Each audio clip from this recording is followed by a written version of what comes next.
비밀로 해주세요. 제가 얘기할게요.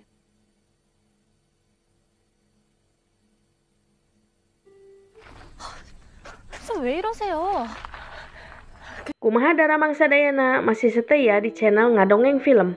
Jangan lupa ya selalu siapkan cemilan di meja kalian. Seperti biasa, Ngadongeng Film akan menceritakan sebuah alur cerita film yang berjudul Misbehavior yang dirilis pada tahun 2016. 참 왜 이렇게 안 와? Film ini menceritakan seorang guru honorer yang bernama Hyoju yang mengajar di sebuah sekolah menengah. Hyoju ini mempunyai pacar yang bernama Sangwoo. Ia seorang penulis, akan tetapi saat ini ia menganggur dan hanya menjadi benalu untuk Hyoju. Sebenarnya posisinya Hyoju di sekolah itu sangat bagus. Ia menggantikan guru wali kelasnya yang cuti hamil. Akan tetapi suatu hari, datanglah guru baru yang bernama Hye-yong. Ternyata ia juniornya Hyoju saat kuliah dulu. Hyoju pun tidak merasa senang akan kehadirannya Hye-yong karena ia begitu sempurna beda dengan dirinya. Hyoju merasa kalau Hye-yong adalah saingan guru di sekolah tersebut. Apalagi mereka berdua terlibat cinta terlarang dengan salah satu murid di sekolah yang bernama Jae-ha.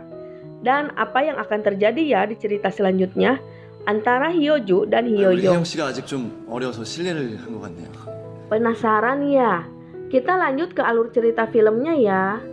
수업 가봐야겠다.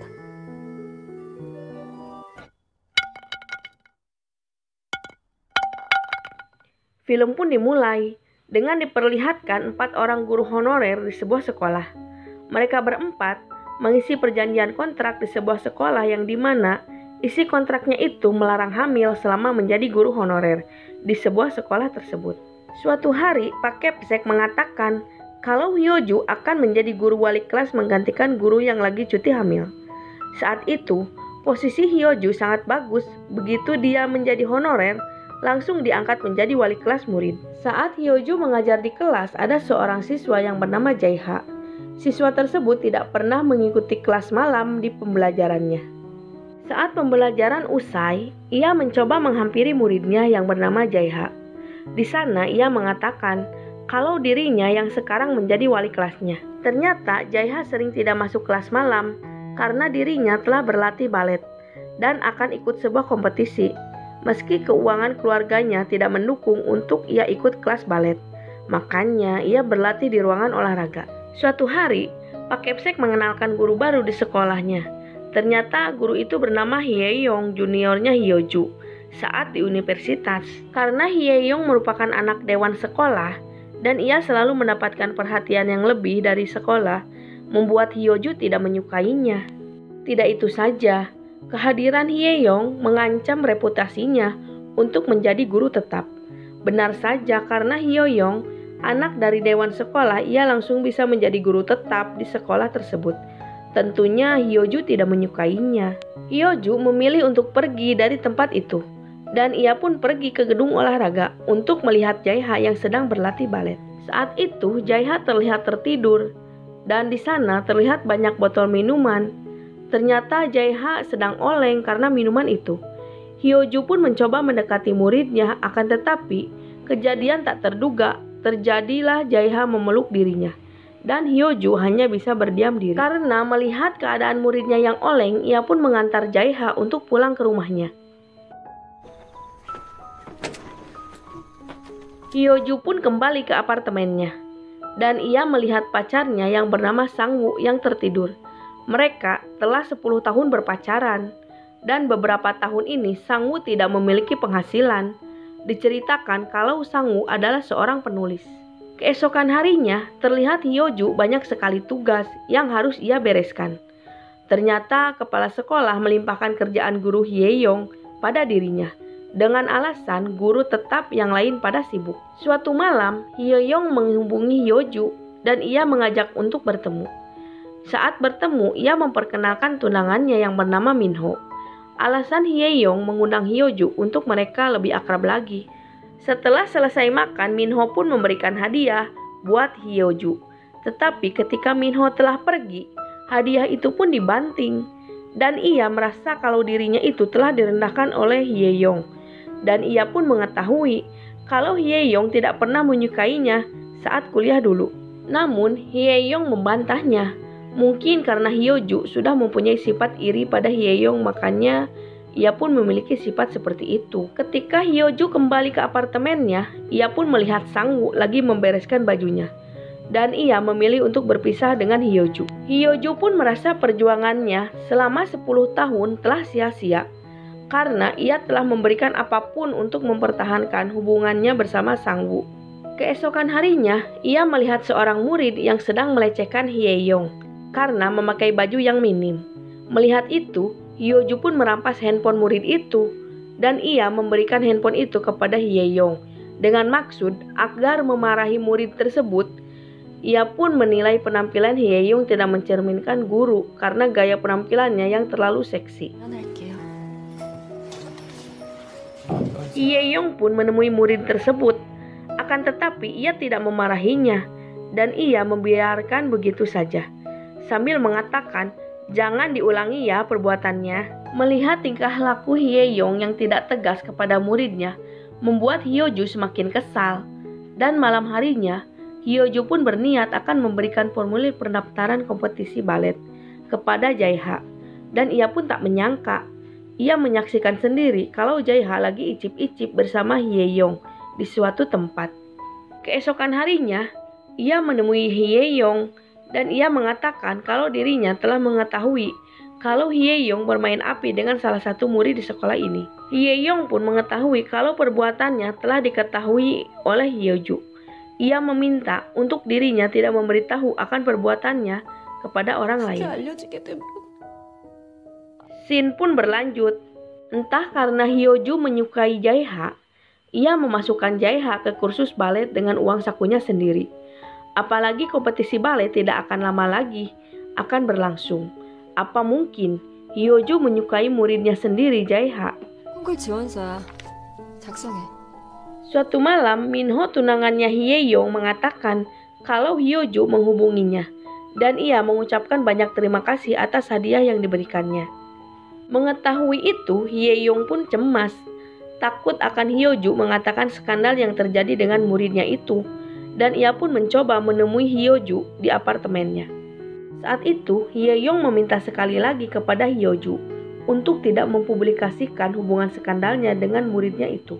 Suatu malam, setelah melihat pertunjukan balet, Hyo-ju pun mencoba mengantarkan Jae-ha untuk pulang ke rumahnya. Akan tetapi, Jae-ha tidak ingin pulang ke rumahnya karena di rumahnya ada ibu tirinya itu dan ia pun enggan untuk kembali ke rumah. Saat itu, Hyo-ju menawarkan diri agar Jae-ha menginap di apartemennya. Kebetulan di sana tidak ada siapa-siapa. Tak lama kemudian, Sang-woo pun datang. Tetapi Sang-woo melihat pria lain di apartemen itu, dan ia pun memilih untuk pergi dari apartemen. Malam itu, Hyo-ju pun tidak bisa tidur, dan ia menghampiri Jae-ha dan mengusap pipinya, dan terjadilah pacuan kuda di antara guru dan murid. Semenjak kejadian itu, hubungan mereka semakin dekat, dan tak segan mereka melakukan pacuan kuda di mana mereka mau. Saat pertunjukan balet dimulai, ternyata Hye-yong berada di tempat yang sama dengan Hyo-ju. Saat pertunjukan usai, Hyo-ju pun berusaha untuk menemui Jae-ha, tetapi ia tidak dapat menemui Jae-ha. Ternyata Jae-ha lagi bersama Hye-yong di sana. Hye-yong mengatakan jangan pernah menemuinya lagi, dan ia berjanji akan membiayai sekolah Jae-ha sampai lulus. Tetapi Jae-ha menolaknya karena ia benar-benar mencintai Hye-yong, dan ia hanya berpura-pura mencintai Hye-ju karena ia hanya mencintai Hye-yong. Hyo-ju pun memutuskan menunggu Jae-ha di rumahnya. Tak disangka, Jae-ha diantar oleh Hye-yong dan membuat ia cemburu di malam itu. Keesokan harinya, Hyo-ju pun meminta kepastian hubungannya dengan Jae-ha. Terlihat kalau Jae-ha tidak serius mencintai Hyo-ju, dan ia pun mengatakan kalau Hyo-ju lah yang mengajak ke apartemennya, bukan permintaan dirinya sendiri. Jae-ha pun hanya memanfaatkan Hyo-ju saja demi mendapatkan uang darinya. Mendengar kenyataan itu, Hyo-ju pun tidak dapat menerimanya.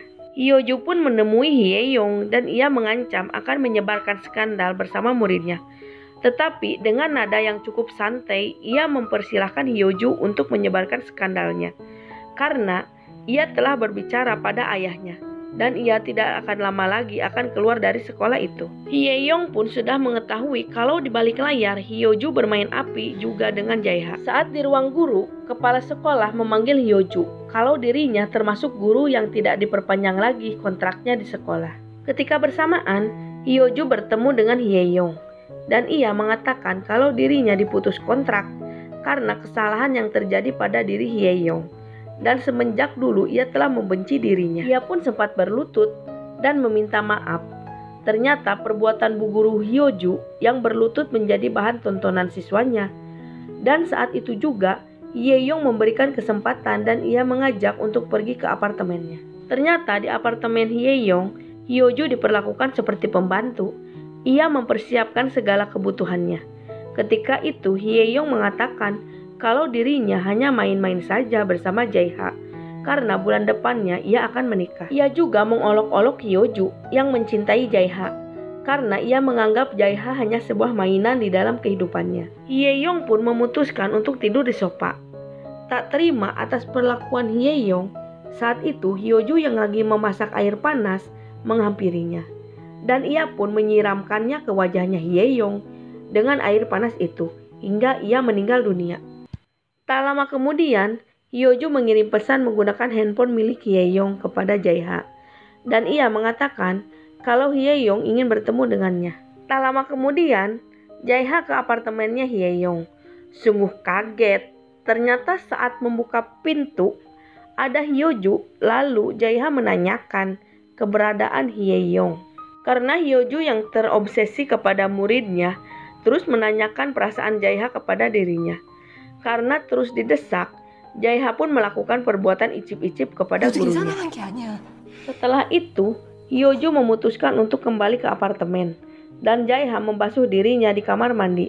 Sungguh tak disangka, Jae-ha menemukan Hye-yong sudah tidak bernyawa dengan wajah luka bakar.